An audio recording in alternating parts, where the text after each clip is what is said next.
There's no place to escape to. This is the last podcast. On the left. That's when the cannibalism started. What was that? How are you? Oh, that's good. That's nice and loud. I don't mean to be preoccupied with smells. I think a lot of the times in these episodes I bring up how people smell, and because it's a thing in my Jackie and I are both like we try to be Stinky pleasant Italians. smelling. No, Yeah. you don't try to be pleasant smelling. I am very pleasant smelling. I'm covered in many liniments and fine creams. All over powders and creams and sprays. But imagining the inside of Billy Meier's like arm flap, like what that smells like in that weird Swedish household where the European standards are washing each other. Yes. All right. Welcome to the last podcast on the left, everyone. I am Ben Kissel. That's Marcus Parks. Henry, you are way up in Alien's ass right now. Oh my God, I'm lost. Yes. I am very much so lost. Today we're discussing the case of Billy Meier and his many years of contact with the Plagiarans. You know them as the Pleiadians. Actually, I think you know them as the Playaran. I hate this shit. Get ready. Get your nerd alerts out. There's going to be a lot of them. I was, reading over the script that Marcus sent and looking over some information on the internet about Billy Meier, and my brain has gotten smaller. There are holes in it. I am like fully confused, and I'm excited to start this episode so we can learn about the tale of Billy Meier. Many people in the UFO community hate this man because they believe he's a disinfo agent. Absolutely. Correct? You could say the story of Billy Meier is kind of like a Polish butterfly net. What the hell does that look like? Big holes in it. Oh, I see. All right, let's start the story of Billy Meier. So Edward Billy Meier is a one-armed Swiss UFO collaborator who claims that Thank you for using the term collaborator, by the way. Yeah, he's a collaborator. He claims that he is the sole contactee of a race of aliens from the planet Era. That race is known as the Playaran. And that is, he does make sure that you must say Playaran. It's not Plajaran, it's not Pleiadian, it's Playaran. But now there is a J in the name. Yes, but it's Swedish or Swiss, whatever he is. He's Swiss. And so they say Pleiadian. Yes. So this guy is sort of the IKEA of UFO, thinkers, in that everything that he touches falls apart. Yeah, it took 40 years to build. Yes. He has been the recipient of photographs, metal samples, and sound recordings of and from Playaran spaceships. Over the last 74 years, Billy has had 1,209 personal contacts and 1,241 telepathic contacts with Playaran extraterrestrials, in addition to extraterrestrials from other planets in the Playaran Federation, including the Lyrans and the vegans from Vega. And the vegans from Vega just won't shut up. It's just been like, we know you're from Vega. Just sounds like the world's worst strip club. Vegans from Vega. That's how you know. It's like, don't worry, you don't have to worry about finding out who's from Vega. They'll tell you. Yeah. It's a vegan joke. That's it. The gin is dry and so is their pussy. Yes. Is that a good strip? And all of the cakes are made out of dates. Isn't that weird? Yeah. And that name, Billy is not his real name. His real name is Edward. Billy is Spelled a nickname. in the weird Swiss way, Edward. Edward. Yeah, Billy is a nickname that was given to him when he was younger by an American who was almost certainly making fun of him, as young Billy was prone to dressing as an Old West cowboy most of the time. Like loser. Billy the Kid. And there's a problem also. He was really into Wild Bill. That's what he said. He viewed him as a sort of idol. So literally his heroes were liars and thieves. And he named himself after them. Yes. And he was a very, it's a weird spotty past. He believed that he was the only person chosen by the Pleiarans to speak to the planet Earth. We're going to go into all of this.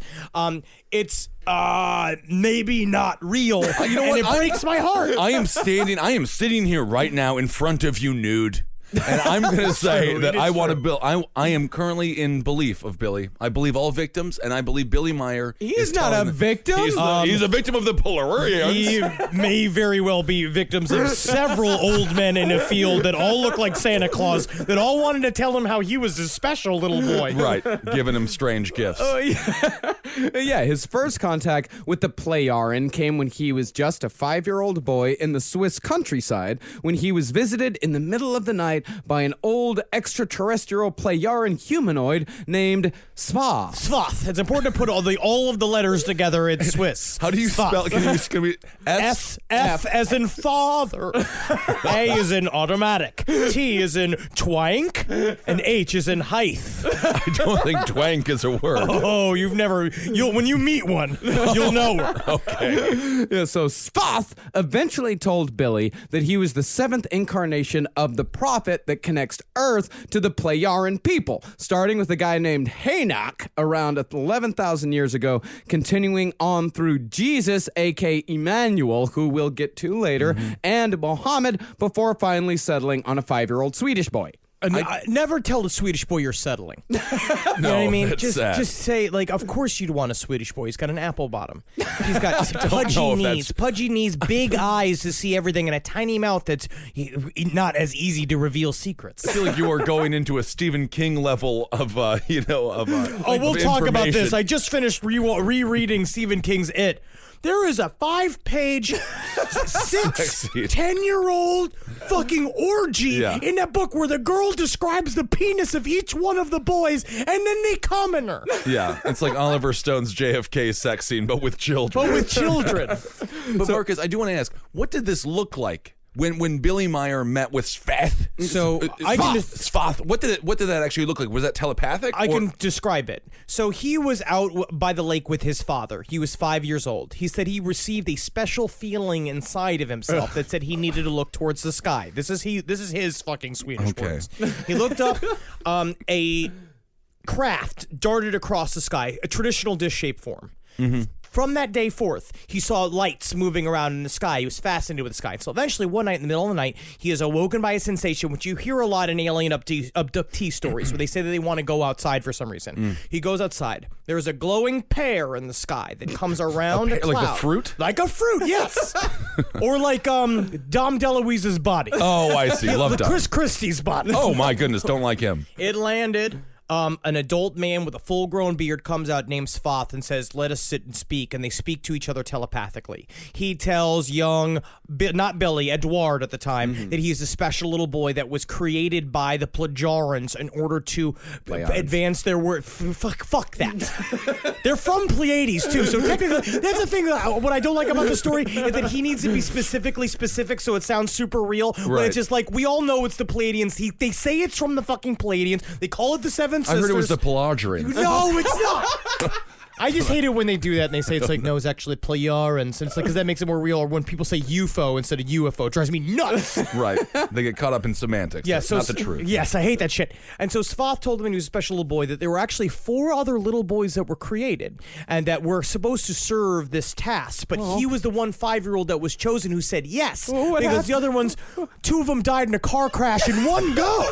That is true. And then one is just somewhere. Yeah, how did they lose track of the one? All right. Okay. So okay. Thank you for that backstory. Yes, so that's how they met. They were, and his poor father was just like, I don't think I got a good kid. It's like, thank God. I am just glad that my son's got a brand new father. So over the next 10 years, Svath would communicate to Billy through electronically induced hypnosis.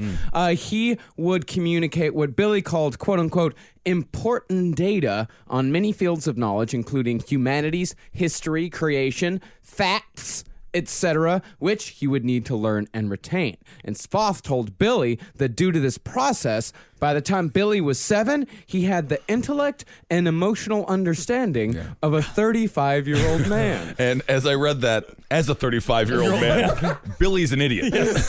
He is an idiot at 7, and he's an idiot at 35. Also, it does seem like the reasoning of like why it was okay for Woody Allen to marry his daughter. Yeah, she had the mind of a 35-year-old. So mature. Also, he's been spending all his time alone in a giant pear-shaped glowing room with a man looking like Santa Claus telling him special stuff about he's a special boy.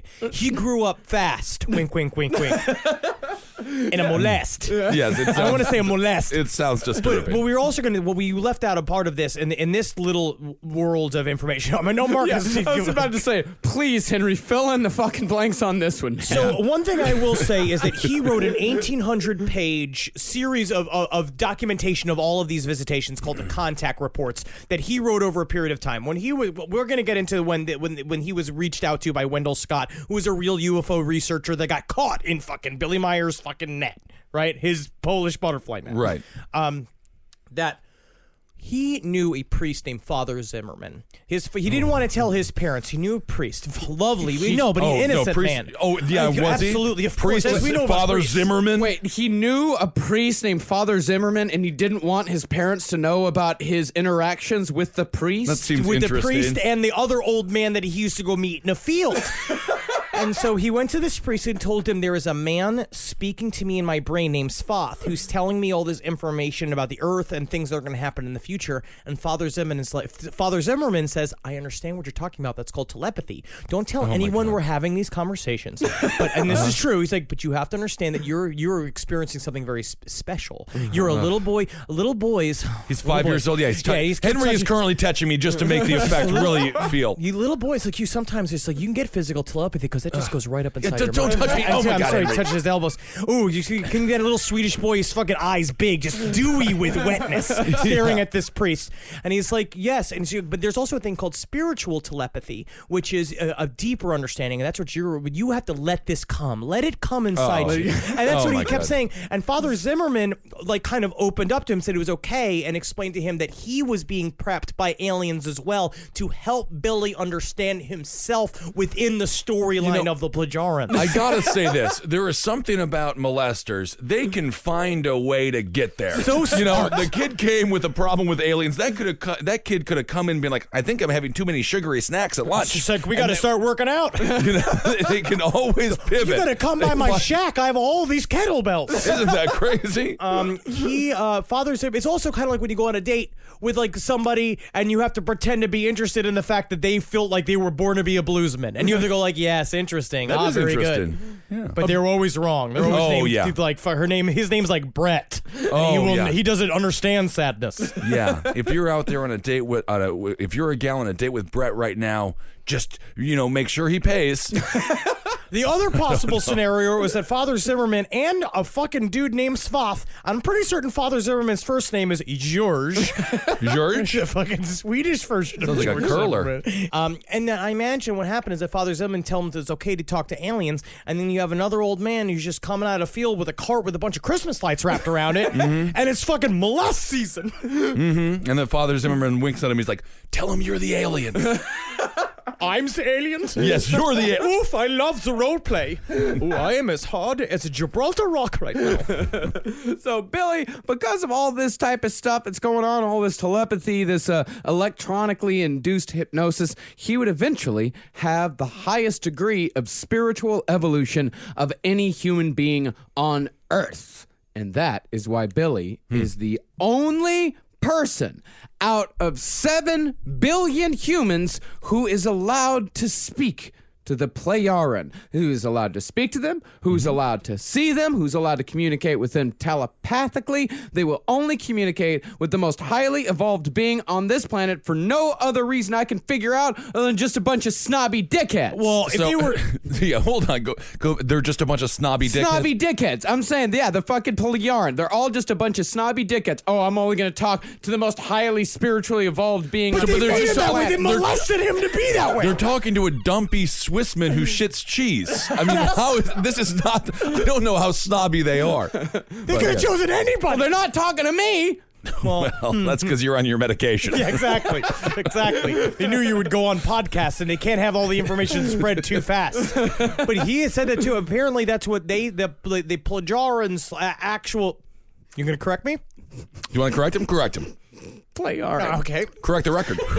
We're just telling the truth here, Henry. You're getting it wrong, and Marcus is correcting the record. It's like there's like veins moving into my eyeballs. Yeah, that's good.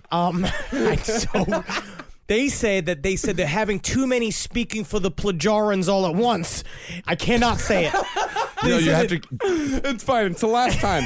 I'm not going to do it anymore. We're just going to have to agree to disagree. That you're Polarian. wrong. It's Polarian. Dolce.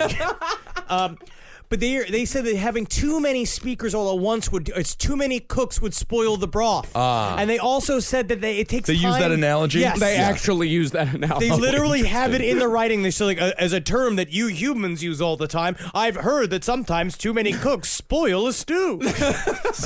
It's almost like it was written by a human being. No way.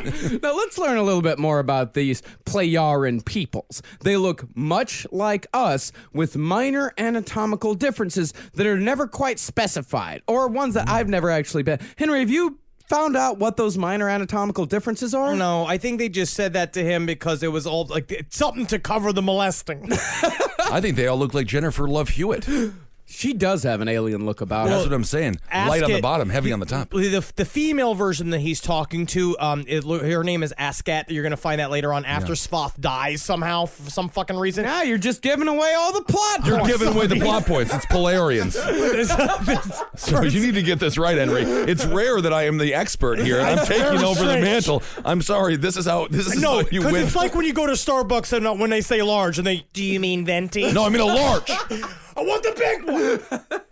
I literally nuts. ask, I just go in and I say the biggest one possible. Yeah. But at every restaurant I go to, I say, give me the biggest thing of whatever I want. And they're like, you are just so funny. Oh, so that Askat looks sort of like, do you remember in Total Recall when Yes. Arnold Schwarzenegger is having sex with Sharon Stone, but she turns out to be evil, and then yeah. he chooses his the woman that his dream woman, Mars woman, yeah. Oh, yeah. and it's what's her name? The woman who's kind of square shaped. I know exactly who you're talking about. I don't know her name. What's her name? Not Benicio del Toro. That's a man. No, but it's the female version of the man. Benicio del Toro is the female of Benicio del Toro. Her name is like I don't think that's how it works. The one that goes 2 weeks. That one? the woman. You know what, Marcus? I want you to take control right now. She looks because like Henry, the you- female version of the Heart from the Captain Planet. Okay, that works. Rachel Ticotin. How is anyone supposed to know that reference, Henry? Yeah, how's he supposed to know? I don't It's know. her only movie. I'm just saying, she's a very pan-ethnic looking woman. It was the worst description I have ever heard in my life.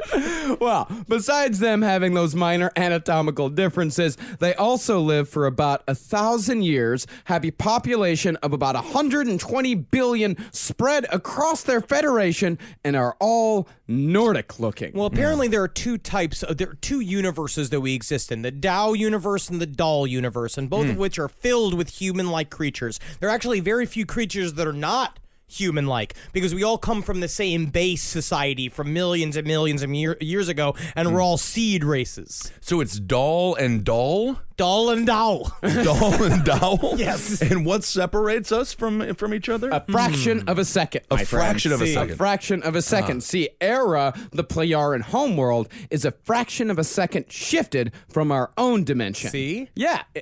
See? Yeah, it's a fraction. No, it's all making sense now. Do you get it? Like, Yeah. they're just like See? a fraction of a second in the future, so therefore, they're in a different dimension. You see how that works? Butterfly effect.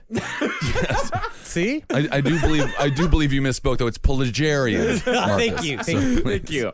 So even though they're from a different dimension, the Plejarans and Earthlings descend from a common ancestor. Originally, there were 40,353,607 different human races in 343 different skin colors. Taupe. Less than taupe. Right. Onyx mocha. Crusty underwear. Argyle? Argyle. Argyle? Argyle is a pattern, though. Argyle? No, I was thinking Argyle or arugula. Pistachio. Thank Yes. you very much. It's called pistachio. Oh, and just so you know, apes actually descended from human beings, See? not the other way around, although Billy Meier never really actually gets into how that actually happened. So then apes would be more advanced than us, theoretically, right? Not necessarily. Oh, okay. Duh, lateral fraction of a second. I don't know. I believe this man. The problem with all of this is Billy never really goes into detail. I don't think it's because it's all horseshit. No way. It's difficult. No, I believe Billy. Well, he goes into high detail about the conversations that he has about, say, spirituality, the Okay. universal teachings of spirit that they talk about. They say the teachings of the spirit. That's why they're here. They're here to tell us all about how we can become higher beings. See? I love it. I'm just gonna Become keep higher saying, beings see? and like neutralize the negative effects of like religion. You know, like Totally. that's what they're there. Even though their main contacts in the last 2,000 years have been Jesus and Muhammad, they're still like, nah. Organized religion is bad. There are ways that we can get towards the center of the universe of love together, having fun with Pleiadians. With Polarians. I'm wondering. It's clear as day. No, I do. I actually kind of love it because he wants to take the violence out of religion, which is really the major problem that all of us have with organized religion. It gets corrupted and used by governments to kill one another. This is my question, though. I have a question. Did he ever actually pivot and try to become sort of a cult leader type, or was he just? Did he never have enough? No, you don't. This is the end of the story. Is that Michael Horn, his PR man that comes on later online, who does all his website design? He does theyfly.com. This is my question. If the Plagiaran keep making profits that make horrible religions, why do they keep doing that? I don't. They're. You just got to go back and fix what you broke. Do you think that's literally the definition of an insanity? Actually, they can go back and fix. I mean, they can time travel too. But They can do whatever they want. So they're just Billy doing this Meyer's on got purpose. pictures of pterodactyls. yeah, and so let's come back to young Billy Meier and Svath, who went on many a magical adventure together. Henry, do you have any examples of the many magical adventures that young Billy and Svath went on? Henry looks thoroughly exhausted already. It really does make me sad because I love UFOs. I believe in UFOs. I think there's a lot of stuff out there to support contact from aliens. I think that abductee stories are real. Billy Meier takes away from it. But the thing is, I just think Billy Meier spent 10 years getting molested in a Swedish shack. No, by a man dressed as Santa Claus. No, you don't remember that story where they went and met Gandhi? No, they did. They went and they met Gandhi. He What met did the Gandhi king. say to them? He said, "Oh, bring me a sandwich." That's where we get those. The show is a little racist. No, comments on iTunes. That's not racist. Ben Kingsley was a white man who played Gandhi in a film, and he won an Oscar for it. and Gandhi was hungry much of the time. Bring me a sandwich and maybe a pizza. Thank you. It's a little bit again Jamaican. He saw Everything Gandhi. always ends up in Jamaica. But he saw Gandhi. He met the king of Egypt, who was very tall. He was molested about 1,000 times, and he went and learned weather stripping. He met Saddam Hussein. He did. Saddam Hussein, but they met each other when they were 22 years old, and Saddam Hussein said that he was a thug at the time, and he was a part of a bunch of roving gangs. He was kind of like in West Side Story, and he was Danny Zuko. Ooh, cool. I love a young Saddam. That's Handsome Greece as well. That's Greece. Yeah. So unfortunately, Svath reached Billy at the end of his 1,000-odd years, and the old alien died in 1953. And Billy, now a teenager, then came under the care of a young humanoid woman from the doll system named Asket. Multi-ethnic. Asket. Like the chick from Total Recall. What's her name again? She looks like a woman Rachel that would... Tickerton. She's Rachel Tatakaton. I think it was like it's Ascara de la Hoya. It's like the female version of a male Oscar name. de la Hoya? No, her name's like Sara Aranya. No, it's totally Rachel Tickerton. It's just Rachel. We found the name. It's Maria de la Fuente. I'm staring at her right now. Her IMDb calls her one tough cookie who can hold her own. She wrote that. She did not. She's a great actress. Yeah, and I love Asket her. also just sort of looks like a woman that work at a record store. She's like a little too cool. So now this is a real woman, though. We can. No. No, she's not real. No, she is, In our sense of real. in our sense, in Billy Meyer's sense, she is real. She is the guide. She is his contact between the Pleiadians and Billy himself. So it's a make 'em up.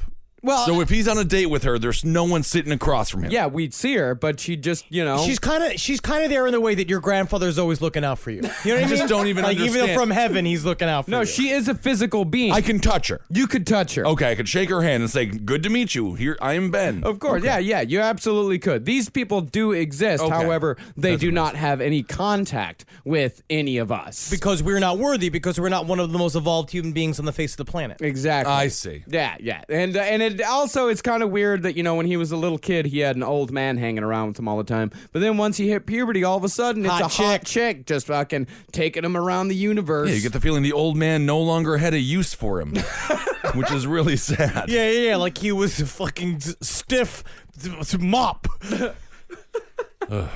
So, Billy actually lived quite the interesting life as a young man, if his biography is to be believed. He went to prison for assault twice. See, this is the problem, is that he has a lot of these stories where he did go to prison 2 times, he joined the French Legion, and then abandoned it by walking through a desert, just left it in the middle of it. He said he couldn't find his place in life. He ended up in Turkey, where he was a hitman for the government known as the Phantom. Did you write that? No. Oh, I don't. He said that the Turkish government hired him to hunt serial killers in Turkey, he became known as the Phantom. And then everywhere he went, people knew him as the Phantom. And he has a series of headshots of him with an Arabic sort of weird. I'm not gonna say it's a scarf on his head, and it's him just posing in front of various places in front of the king's guards. This is where he also believes that Ascot is taking him to visit several different leaders of every country in the world where they've already been briefed that he's the new Messiah, and they met each other and they took pictures, but those pictures got burned in a fire. Of We don't know course. where those pictures are, and that's true as well. And then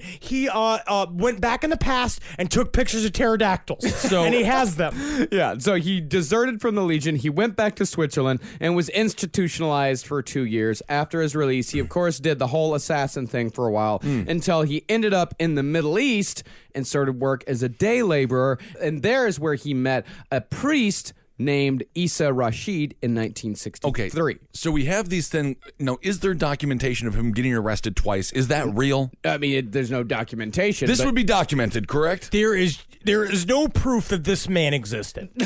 I don't even know if it's his real name. I don't know that none of it's backed up. It's all just his life. It's all based on his stories. Right. This was also back in the day where I guess the records were loose and you could kind of just roll in and out of places and just kind of show up and give a fake name, and he's calling himself Billy. I'm just looking to solidify one fact of this person's life. You can't. I mean, we could maybe start with the Talmud of Manuel. Because that got burnt in a fire. All right, well, let's hear about that. Yeah, let's hear about it. Yeah. So, Billy Meier and his friend, a former priest named Isa Rashid, they discovered the Talmud of Jemanuel. Spelled Jmmanuel. The Pelagians were very insistent that Jemanuel be spelled exactly that way. Jmmanuel. And they were so insistent that Billy always makes a point to say that the Pleiadians were insistent that he spell it that way. Why don't they like vowels? Jemanuel. They cost money. Oh, I see. They're going with the Wheel of Fortune method? Yes. Okay. It's kind of like me, Tomas, Jumanuel. I see.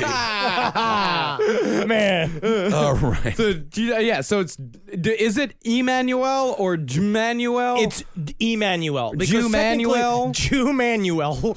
It is Emmanuel because it's the Hebrew spelling. It's like when you learned, I believe is it Temple of Doom? When he's going through no, that's at Last Crusade. Last Crusade. Indiana Jones' Last Crusade, when he's going through and he's just like, you will bow before Emmanuel. I believe he said that, and he was just like, he's on the E, he's like, it's spelled with a J, and then it goes down to the knee, and that's how I learned that fact. And I do want to say, Henry said that to us before the podcast, and both Marcus and I were like, what the hell are you talking about? I am lost. No, it makes sense now. I get it the second time around. Yeah. So anyway, while on an afternoon stroll in Jerusalem, Billy and Isa discovered a small hole in the ground that had somehow been overlooked for 2,000 years. After getting a funny feeling about it, He always gets a funny feeling. he gets a lot of funny feelings. He started digging into the hole a little further and discovered an abandoned tomb.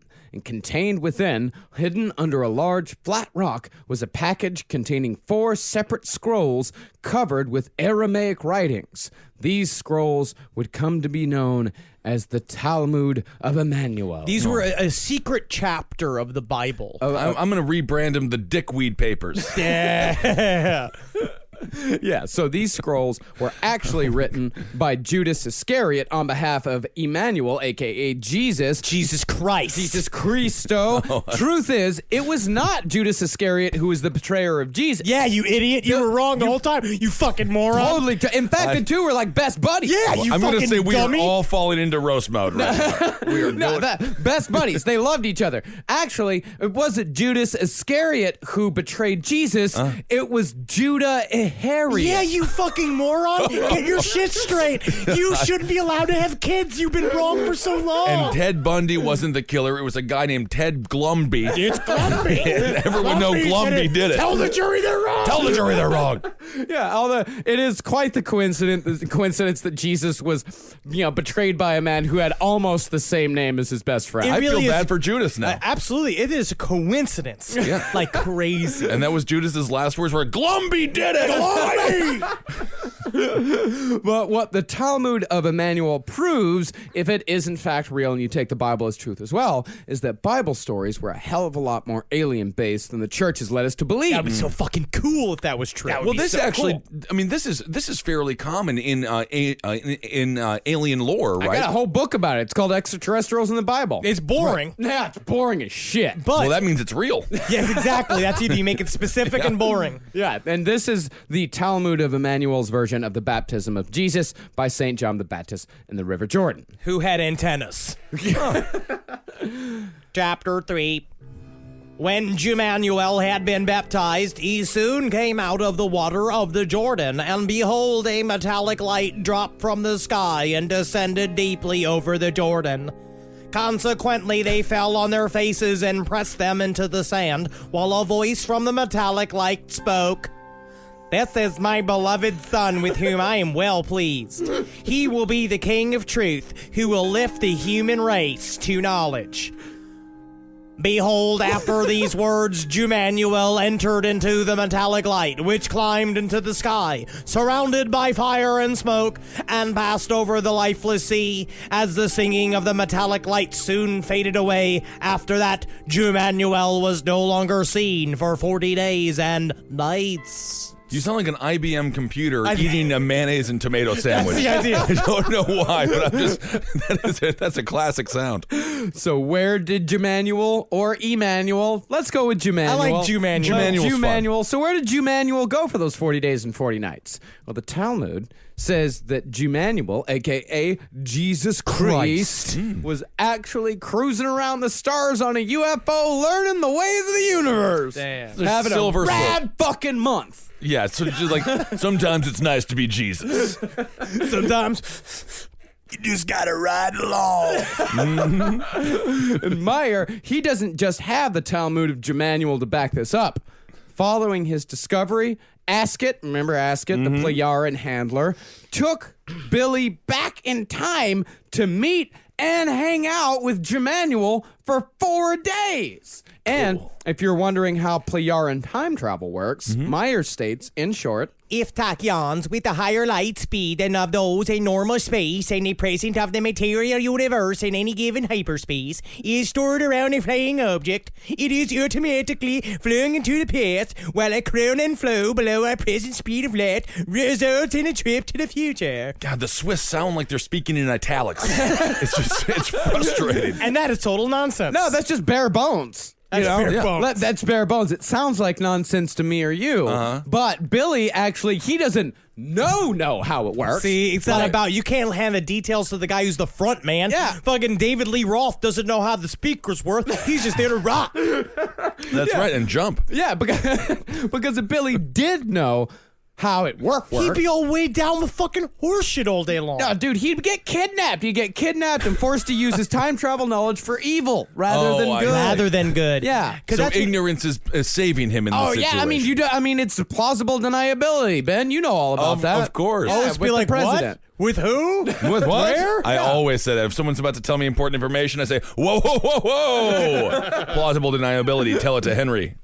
I love secrets. But he said too is that he was really responsible. He was very responsible about time travel because he said that he'll talk about going to the past where he hung out with dinosaurs, but he won't talk about the future because he doesn't want people to know about how there's a difference between prophecy and prediction. Is it because he didn't read a book about the future because we don't know what it's going to look like yet, so he won't be accurate? No way! Is it possible? But he said there's a difference between prediction and prophecy. Prophecy is this idea that he doesn't want to tell people what could be happening in the future because prophecy is still in a flux state. Is that possibly we can change what's going on, especially if it's really bad, like World War III or Super 8s. We'll talk about Super 8s.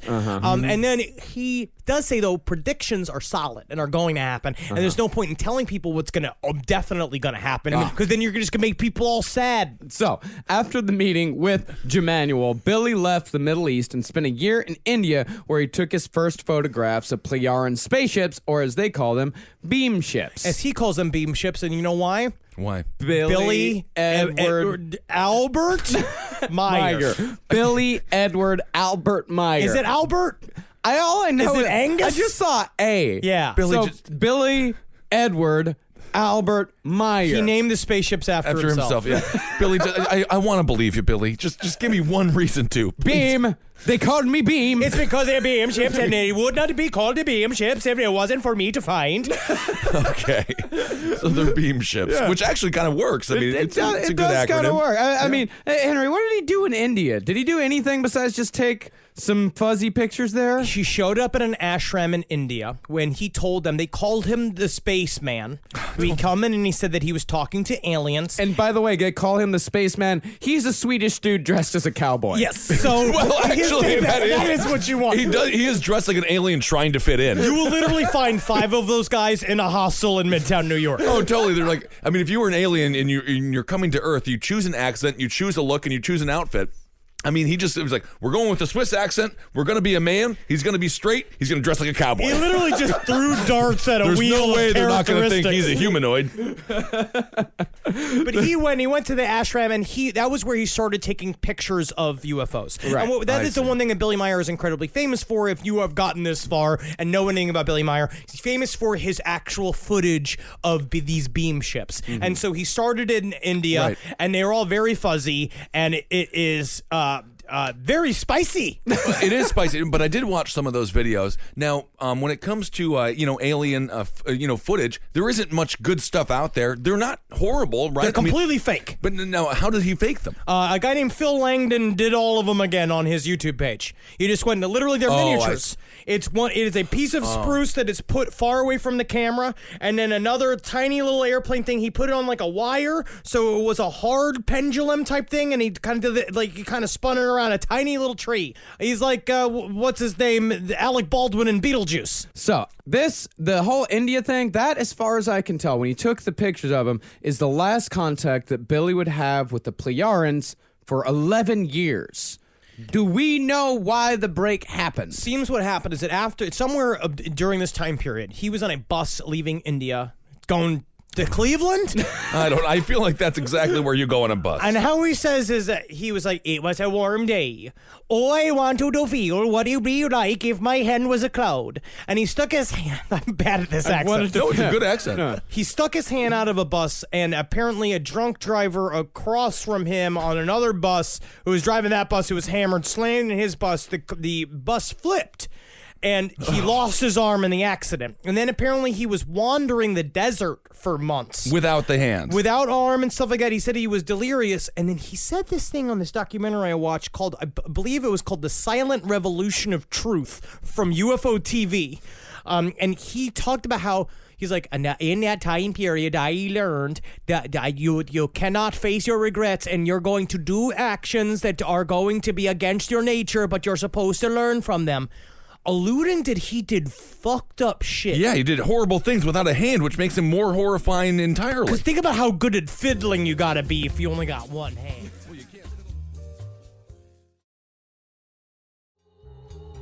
So he's through the desert. We have 11 years. Who's just doing criminal activity to get by. It seems like he was just scamming around, but I think that's what he did for forever. I think that he was a low-level criminal for a long time. I think we're looking at... He's Oh, sort of sure. like the UFO version of Charles Manson. Yeah. Where he's a guy who lived on a lie. He married a woman named Calliope that he met. And he said because every alien in the world that he was talking to said that he was going to meet this woman named Calliope. They were going to get married and they were going to give birth to the next generation of philosophers or some bullshit. And this was going to be a love that lasted a lifetime. They got divorced 10 years later because he was beating her. He's not a good person. No. Well, Billy now I'm Meier. learning Billy Meier isn't a good person. I was on his side. No, and now I'm Billy- against him. No, Billy Meier's a real big piece of shit. We're gonna get more into that. Let's get into it. So 9 years later, in 1975, 9 years after he married Calliope, the Pleiarans came back into Billy's life for good. Now, it seems like they came back into his life just because, like, he found a way to make money off it. Yeah, that, and also it kind of coincided with his divorce just a little bit. Weird. Yeah, he suddenly had a lot more time on his hand. This dude's a schizo, right? So on January 28th, 1975, Billy was visited by an extraterrestrial named Simjasi. Samyase. Bajorian.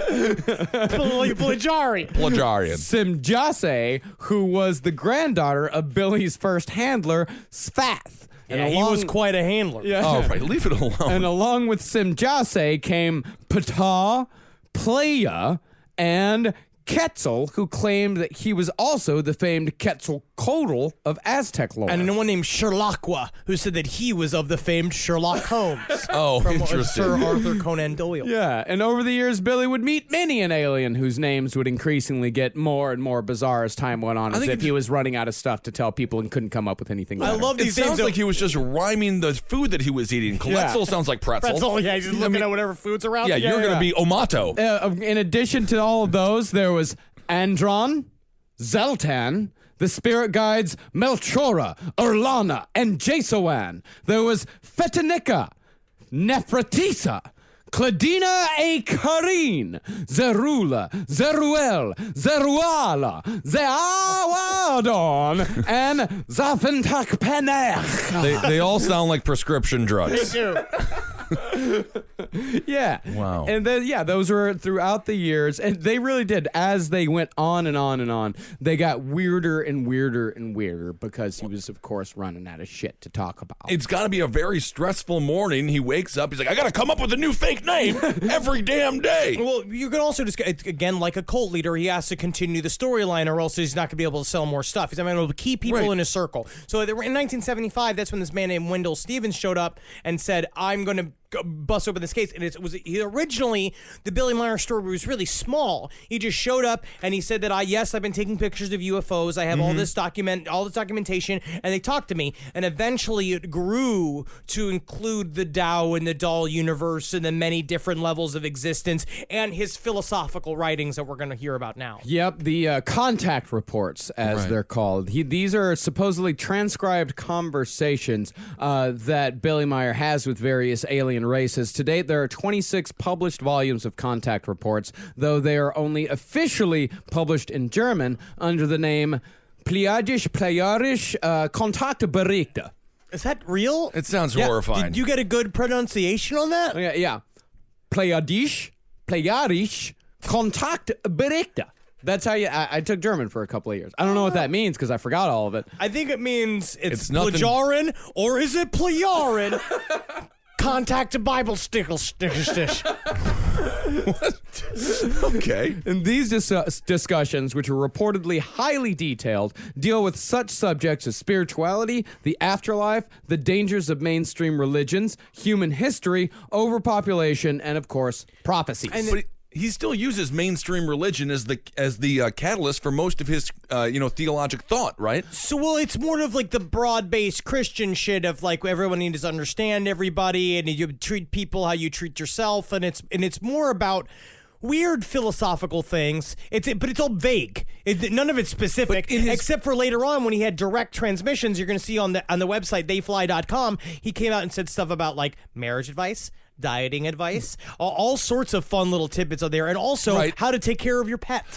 What I mean, but in theory, he wanted to be a deity, right? I mean, he wanted to be seen as a god, but he just was never it's the special enough to be opposite. killed. The opposite, Kissel, is that he didn't want to ever be that important. Yes, he wanted to sell books. Are you sure? Yes, he's the only person allowed to speak to these aliens, but he didn't want that. I don't know. Wanted none of this. It was forced upon him. Oh, I see. Sometimes, Ben, greatness is forced upon a man.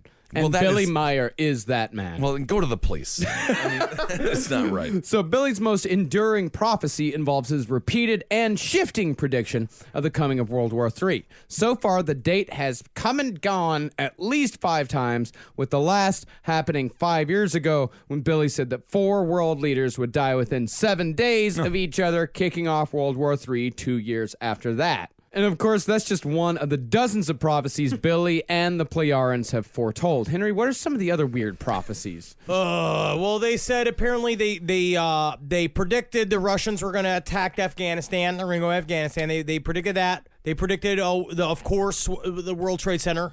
Oh, yeah, they all being predicted. blown up, of Everyone course. saw that one coming. They also said that we were going to be in 2 wars based out of Iraq under a president that was a son of a former president, so that was accurate. But what was weird is a lot of times with these predictions is that the Plejarians specifically tell Billy that he cannot release his predictions until after it happens. Oh, I see. So what you just told me, which I was actually kind of impressed by, is total dog shit. No, Because he said it no, in you're hindsight. Talking about He knew. protocol. There are predictable. No, but did he because really- Wendell did he Stevens, talk the about- UFO researcher that was involved in all this, said that he was accidentally released some information that he wasn't supposed to print out. So he's read beforehand some secret information that we're not supposed to know what specifically it was that he read, but he read it before it was supposed to be released, and so he said it's real. So the guy has a loose understanding of U.S. foreign policy. Yeah. And then he just sort of based it, but he didn't come up with these conclusions in the 70s before they actually happened. Plejarans. Yeah, Billy says that all of the prophecies are actually converging now, saying that the aliens told him that the Earth itself is actually a consciousness hologram that is in the process of evolving. Cool. Everything is myth, math, and metaphor, following patterns of sacred geometry. Well, he still doesn't have a hand. Yeah, get a new hand and then let's talk. Once you grow, if he grows a new arm, he's right. Sure. So besides just transcribed conversations, Billy also has what he claims to be hard evidence of his contacts with the Plejaren. He has some very interesting metal, for one, which scientists who examined it have called it, quote-unquote, odd. But this is the problem, though, is that he also says that they don't trust scientists because they'll say anything to fulfill their egos. Yeah. Of their They have the scientific egos. wishes. Yes. The And egos of the scientists who are constantly proven wrong every single day of their lives, and they cannot- constantly search for the truth. Can't trust a scientist. can't You trust, can't trust the Never a scientist. straight answer. Oh, I see. No, that's the thing about Billy Meier. He's got the metal. It is, quote-unquote, odd, but the thing that he's best known for... But he won't produce it all the time. It's sitting somewhere. Sometimes he'll bring it out, sometimes he won't. It all depends on what kind of mood he's in. He also has an apple in a jar that he says from an alien. It's from an alien greenhouse, but he says it's different than the other kind of apple. They're because just creating apples? He said it's from an alien greenhouse. I would believe it if I bit into it and it was a watermelon. That's the only way I would believe it was an alien apple. And still, that's just GMOs. Sounds good, actually. A watermelon apple. Make it happen, scientists. He also has a piece of quartz that he said he found in the tomb of Jemanuel that is supposed to be, that was given to Jesus, because that's a part of the alternative storyline of Jesus Christ, is that he never died on the cross. He actually was put to sleep by aliens into a coma. Then he was put into a tomb where he was taken by Indian healers, where he went to India to train everybody to how to listen to the Buddha. If you're Jesus, that's just so much more difficult than being hung on the cross. So the You thing, seem like you doubt everything. I do think the scientists looked at the metal and then looked at Billy Meier and then they said odd. But they were talking about Billy Meier, not the metal. I think it's just metal. it is just kind of weird. I mean, I'm sure like a metaler just gave it, like just kind of mixed a bunch of shit together and Yeah. said, here you go have fun. So the thing is that Billy is best known for, besides the metal, is his photographs. Please, if you have the ability right now, please just open your browser and Google Billy Meier photographs and see these things for yourself. Henry, could you please describe the Billy Meier photographs. If Lenny from A Vice of Men was trying to tell the story of Scientology. Well, Lenny had a certain intelligence in his own right. Yes, and it was like one of their things. So he has this thing. There's a famous one is the wedding cake UFO, which is this UFO has got a bunch of balls on the side of it, and he took a bunch of pictures. He said it landed in his front yard. It's obviously he held it in front of his camera, and he took a picture in front of his house. The wedding cake UFO, they say, is far too precisely made for any human to ever put these balls in such alignment on the sides of this UFO. You know what you use? A ruler. It's literally a ruler. Well, let's think about your choice of words there for a second, Henry. Held a model out in front of him. The authenticity of these photographs have been challenged, but some say that even the possibility of them being faked can't even be entertained, as there's no way that these photos, even if they are faked, could be faked by a man with one arm. Put it on the table. That is the dumbest thing I've ever heard in my entire life. I'm just gonna, tie it to a squirrel. Figure it out. Anything else? We built the pyramids, maybe, and if we did, without the help of aliens, Yeah. that was really difficult. I mean, I'm just sad though. This guy could have been one of those really fun creative directors. What was the director that Johnny Depp played in that film? Ed Wood. Ed Wood. He seems like an Ed Wood type. Yeah, he could have been if he was born in Los Angeles or in America, I think he would have gone to Hollywood. He probably would have. I mean, these are pretty kick-ass models. They are great. They are really cool, and I like the simplicity of the UFOs. I think they're really cool. But my problem again with all of this proof being fake, obviously fake. Phil Langdon. You should look at his YouTube page. He redid all the pictures. He just did it. It was like, this is how you do it, and he did it with his arm tied around his back to show that a band could do it with one arm. He was pissed off. Well, I think that's cultural appropriation. Yeah, and that's thank not you for appropriate. being sensitive. Yes. But the problem is that it does take away from the whole argument for UFOs altogether. And I don't think it's necessarily disinformation, but this guy is a great tool for the government if they are trying to dispel any sort of rumors about alien life or secret ships that look like this. No, but I think it's good. But I think it's also good to have examples of fraud in order to prove when it is actually something real. But it just makes Stanton Friedman scream at a higher pitch, and that makes everything look more ludicrous. Stanton Friedman needs to be upset once a day or he's going to die. His pants are getting higher and higher. He's like his pants are quicksand, and he's a traveler in Africa.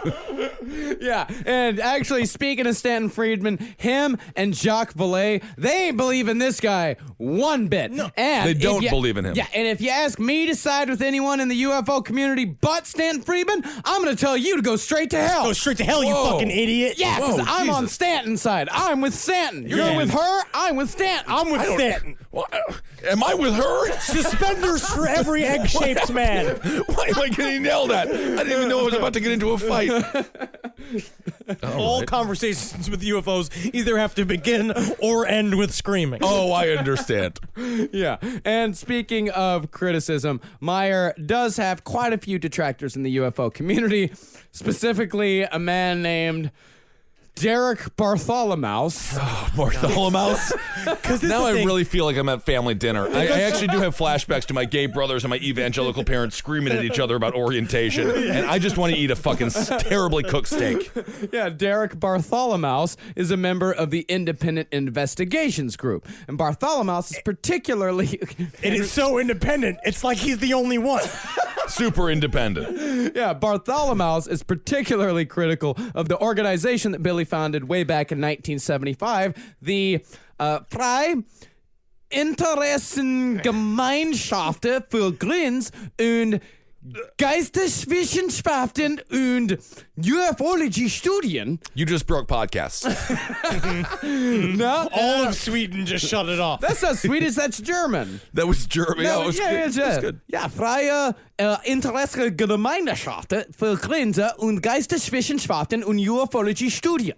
That's the free community of interests for fringe and spiritual scientists and ufology, otherwise known as FIGU. I wish that this was the live stream so people could see my face. Yes, The just see, disgust. like the grimace just like slowly forming. You're getting like new wrinkles. Yeah. Because Oh my of God. the Yes. live stream and this. I have podcast. these last 5 years. I've aged, like someone who is, like a Sherpa. But this is, I also I know that this man's obviously a nerd, but he's a good nerd and he's trying her best. But how? Billy Meier? No, technically, Billy Meier's the cool nerd half of this because he gets to make all of this shit up. This is just Who's the man. the nerd that you're talking about? Bartholomew is just the man who is mad at another nerd so I much see. Okay. that he has to nerd out at him even deeper. Okay, I He understand. bought, Bartholomew's, he learned how to make websites. He bought the domain BillyMeyerUFOcase.com. He put together all of the information. He got into email spats with Billy Meier's PR guy, which we'll get to here in just a second. Okay. But his biggest criticism was of FIGU. Here's how FIGU works. And how do you spell that? FIGU. Okay. Yeah, that's the Freie We know what it is. Oh, yes. Okay, I got it. Yeah, membership is a two-step process. First, you need to be a passive member for at least 2 years. I had a passive member for 2 years. It was my first 2 years living in New York. No one looked at it. Oh, I see what you're saying.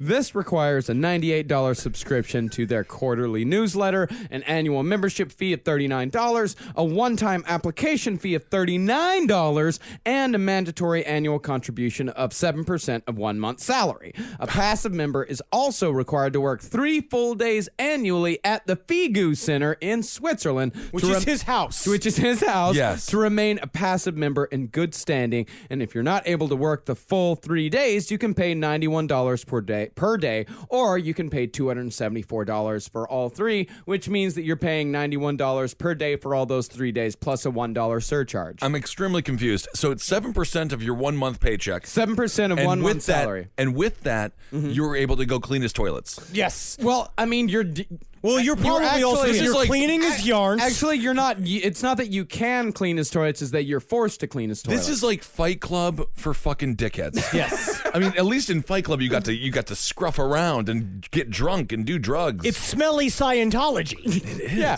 You also have to attend at least one annual passive group general assembly at FIGU in Switzerland, which that all total, in order to be a passive member, it's $450 a year. But it seems like you're very active. How are you actively passive as a member? I don't get the term. Well, let me get into an active member. Active members, you have to literally suck Billy's dick. Well, that would be a little bit more active. Yeah, now, naturally, someone with an organization this large is going to How large is it? There's got to be, I don't know, I would guess a few hundred at the Okay. very least. All right, you know? good for him. Rent money. Sure. But if you've got an organization like this, then you're going to need a PR guy. Mm-hmm. Billy's guy is a dude named Michael Horn. Now, Michael Horn is a obvious piece of shit who kind of gets involved in this whole thing by putting himself in there. He's intrigued by the Wendell Stevens investigations. He starts taking over the Billy Meier entire, like his empire and all the communications because Billy gets so frustrated when anybody challenges him. He doesn't like talking about. He doesn't understand why no one will just come to Switzerland and talk to him face to face. That's how he thinks the only way a proper man would criticize his work. So he sends Michael Horn out into the world to be his little little. Well, I think of him as sort of a campaign manager, like a David Axelrod or a Steve Bannon, something like that. He's a surrogate. But what he is doing is that he set up FIGU in order for Billy to make money. And then what he also is trying to do, he comes on all of these weird little paranormal shows. I've watched 5 interviews with Michael Horn, and he keeps saying the same thing. He does not answer questions you do ask him. You'll ask him a question, and then he immediately jumps to this whole thing. He's like, everybody wants to talk about these photos like it's the only thing that matters. When it comes down to it, UFOs are only a small part of the story. The real story is Billy's philosophical teachings, which is why you need to join FIGU, because you get all of his books with all of that, and you go to his Swiss compound and you listen to him talk about his various philosophies, and that's what what you're really trying to get in. But at this point, UFOs are not even important. Yeah. You know, So it's close about to giving a Billy's nerd alert teaching. right now, No, but- but that's what it is. That's literally how he is Right. He's pivoting it to like, oh no, this UFO stuff. Yes, like everybody's saying that all of this stuff is fake, Right. but it's actually more about the man. And just judging by your accent, is he an acidic MTA worker? That's his spirit. Oh, I see. Well, Michael also claims to have won the Independent Investigation Group's $50,000 paranormal challenge. Oh. Yeah, the challenge can be won by anyone who can prove in a controlled setting that they have extra normal abilities. That is and of literally. course, Can you imagine him having to sell his house? Oh my to God. Pay that $50,000. I immediately thought of Mark Summers from Double Dare and then the great show Unwrapped hosting this entire event. No, the whole thing is hosted by Derek Bartholomew. Oh, Yeah. get Mark Summers. Yeah, and Bartholomew said that at no time has Horn or Billy Meier ever even submitted even an application for the challenge, much less won it.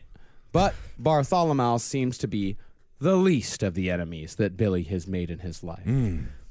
This is what he has to say to and about his quote-unquote enemies. My enemies are jealous of my contacts with the Pleiadians and feel they would have been a far superior contact person in comparison to me.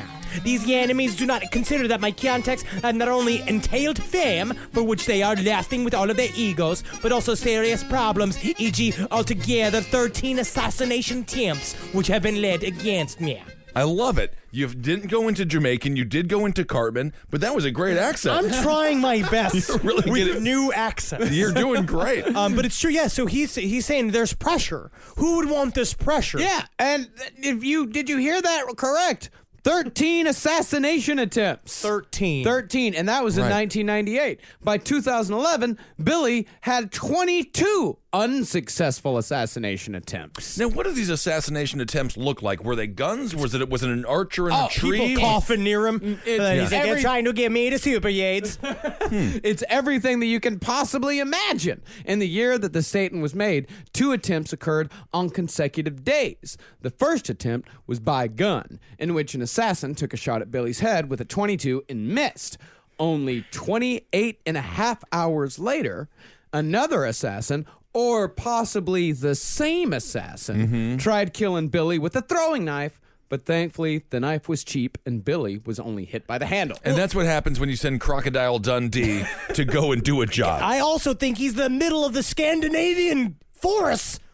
There's hunters everywhere. There are hunters everywhere, but again, these would be acts that would be, registered with the local police department. Is there any documentation that this stuff existed? No, he just kind of lets it slide. It's So a bigger man than took the a gun- government. It's bigger than them. A man aims a gun at your face and he shoots a bullet. You don't call the police after that. Well, why would you call the police when it's the police that are in on it? Because when I don't it's think the the poli- governments of the world that are in on it. The threats are coming from within and without. The threats are coming from the governments here on Earth that are actually wanting to keep all of the Pleiadian knowledge away Right. from us because it will bring us up to a higher point of understanding, and the governments of the world don't want that. They don't want to have us all together. They want us to be on our Facebooks and our Twitters, Our and our Twitters. Instagrammers. And our Instagramming They want us things. to be drinking Coca-Cola. Oh, yeah. Pepsi. And having Pop Rocks for dinner, yeah. Well, They want yeah. those to be poisoning us. They don't want us to have apples. I They don't can't want us disagree. to have apples at all. They don't want us to have the Billy Meier apples. All they want is for us to be slaves. And that is why people like Billy Meier have assassination attempts, because you're complicit, Ben. And that's why I smoke weed, and that makes me free. All I can think about is the person at Billy Meier, the passive member at Billy Meier's house, licking the dishes clean. That's the only thing I can think about. Do you think maybe like we could take some of the fund? I know I'm putting money in the fund.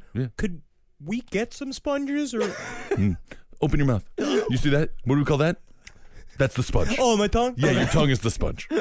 Yeah, and they just think he's not just getting the threats from Earth, he's also getting the threats from extraterrestrials as well. Particularly the extraterrestrial rebel and criminal Arusayak, aka Ashtar Sharon, who was killed in 1983 when he attacked Ashket's people in the Doll universe. Now, Billy doesn't tell the full story, but Because he didn't think of it yet. But believe you me, I bet that shit was intense. He's got some ideas for it. Yeah, what are some of the Notes for ideas? it. I don't know. It's Well, he seems like he has the sounds for it. are my father. I straight. am your father. No, I'm dark side. Bells you. That's Star Wars. What? That's Star Wars. But you see, the thing is, he didn't want to. He wrote the script for Star Wars, but he didn't want to come out and say that he did it until after the movies So he came didn't want to out. be attached to a multi-billion-dollar industry. We all make mistakes. I see. So let's end. Here's the thing: why would we want to shut down the message of the Plagarians when it's Polarians. sweet and it's good and Playarians. it's good for all society? Right? It's like, I mean, like, why would you want to shut down a man like Billy? He can't possibly have a bunch of like really weird, edgy, or like fucked up opinions that kind of get saddled in the middle of all of this, there's no way. conscious ascending fucking advice. Hey, man, may I please quote Megadeth? Of course. Peace sells, but nobody's buying. Yeah, dude. Killing is my business, and business is good. Yeah. Cool. So let's end today's episode on one of Meier's more controversial opinions. What do you mean?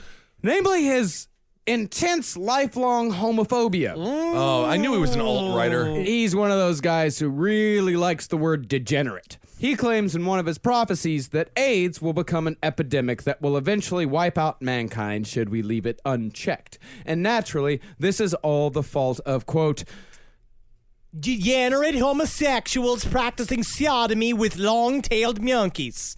This one-handed motherfucker who believes in aliens and is a total scam artist has the audacity to come against gay people? Yes, he does. He hates gay people. oh, yeah, absolutely, yeah. Not even the Pleiarans, he says, have a cure for AIDS. And he also says that it is a distinctly earthbound virus, as it also seems like homosexuality is a distinctly earthbound phenomenon, which would be weird, because that would make us one out of 40,353,607 races that are into that. Like, we're the only ones that figured out gay stuff. Everyone is fucking every hole they can. Everything that exists in every dimension is fucking whatever it is they want to fuck. That's what they do. Everybody does it. You feel what you gotta. You feel what you feel. Yep, my mind is flipping to Abel against Top Hat mode, and I want to get political with it. But this is really upsetting, and Billy Meier is a scam artist and a Yes. liar. Yeah, Yes. he's a dickhead. Billy Meier's awful. Team Friedman. But Billy says it's only going to get worse from here if we don't seize our degenerate ways. This is him explaining how to steer clear of this deadly disease. With hand gratings, the hands should be promptly cleaned, and gratings with the kiss and the like should be completely omitted, as well as physical contacts of all kinds. Up to the unlawful bad habit of the Earth's people in maintaining frequent sexual relations with other people without it concerning their actual own partners. A bad habit that is as contrary to nature as sodomy, which in the first form as likewise produces its consequences through Caribbean herpes, which is a mutated and degenerated form of the globally spread genital herpes. Also, Caribbean herpes, or the American named herpes, is a degenerative disease of incurable form and has already been explained, but in the coming time it will continue to degenerate and become as deadly as the AIDS epidemic if the Earth person doesn't immediately order a stop to his sexual degeneracy. Magic Johnson alone beat AIDS. And he was sweating all over a bunch of people while he had AIDS, and they did not get AIDS. This man, he doesn't understand his science. He also is a sexless individual, and he does not believe he believes in sex for procreation. Yeah, and he says that it pretty much comes down to if we don't stop fucking each other like we're fucking each other, we're all going to get taken down by Caribbean herpes. I'll take And Texas just passed a law where they don't want to give same-sex couples the same rights, the tax breaks, because they don't procreate, and the whole point of the tax break is for procreation. I'm getting upset. I'm mad. We got to wrap this These episode up people are pretty fucking soon. idiots. Oh, you know what I will say again about Billy Meier, right? Is that it's a troubled UFO topic, not unlike Roswell, Yeah. where it's like been debunked and attacked and all this stuff. It's like I don't believe a word that Billy Meier says, but I No. do believe in contact with alien entities. I do believe that is real. I believe Yeah. it is a personal psychic experience. I do believe it has a physical phenomenon. I believe that the American government probably has found weird things in the desert that have crashed and possibly bodies, and they don't know what it is, and they don't know what to tell us what it is. And we did have that story recently now with the sounds coming from space, right, Henry? And that is a very And what is interesting that a little story. No one really knows. It's apparently it's a radio. It seems like it's a radio frequency that comes from an area of the galaxy right near us that has one of the exoplanets. That is a planet that's not unlike Earth. And it's the same thing when they said they possibly found the megastructure. It's a Russian military satellite. It is the Russian That's what military they're satellite. saying? The Russians are aliens?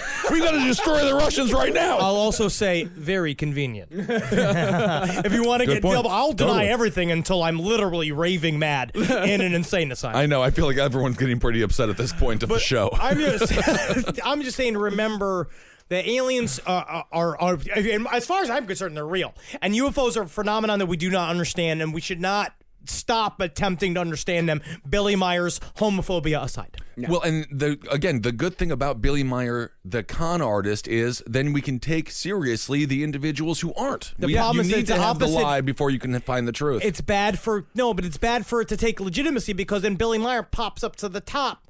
When you go look up UFOs, you got a Santa Claus looking man. Oh, he seems really nice. What did he say about what? All right, is that it on Billy Meier? That's it on Billy Meier. That's all we Awesome. got, man. I mean, That's all there is. I can put the link to the 25 YouTube videos of each an hour and a half long. The entire his entire contact reports. It's long. It's very long. Yeah, and did you watch all 25 of those? I just watched the first 2. And how's the relationship? All right, These are fine. everyone. These are fine. All right. Well, thank you guys so much for listening. What a wonderful, informative episode it was, all about this man, Billy Meier. I had no idea. It was informative. It was informative. We definitely spoke for an hour and 20 minutes. I think it was another great episode of the last podcast on the left. Thank you. And thank everyone. I got drunk the other night, and the night before, and I will tonight. For the last 18 years, 33 years, something like that. Yeah, pretty much every night. But I went through some of the iTunes comments, and there were some that were negative, but the vast majority were extremely positive. And everyone, except for the one that said, "Get rid of Ben," I thought that was kind of mean-spirited. But really, the message He is crying. He is openly crying. No, I'm not crying about it. Go on iTunes, leave us a 5-star review, But or yes, do nothing. we I have mean, I been- don't know what to tell you. But we have been doing so well on iTunes, and it really is a credit to you guys, the listeners, and it really means a lot. I mean, being in the top 5, which we were all week, I mean, we're really with some people with some programs that are extremely positioned to be there by huge companies and huge corporations that are funded by massive, individuals like Rupert Murdoch and people like that. The fact that we've been able to do this podcast alone, just us, with the brain power and the comic abilities, is really it's a testament to how unbelievable your research is, Marcus, and to how great you guys are as fans and gals are as fans. So thank you so much. Thank you. Thank you so much. We Hail didn't Satan. really thank you, everybody. Like, this is just the only reason why we got to this point was because all you guys out there heard us, thought we were cool, and told your friends about it. And that's it. We never got any press. We never got any kind of push. Like, it's just because you guys think we're cool and we think you're cool. So you keep listening, and we're going to keep delivering the same level of a very technically devoted content every week. Devoted. And we're going to still going to be doing our live stream on the left every Friday at 7:30. We're still going to keep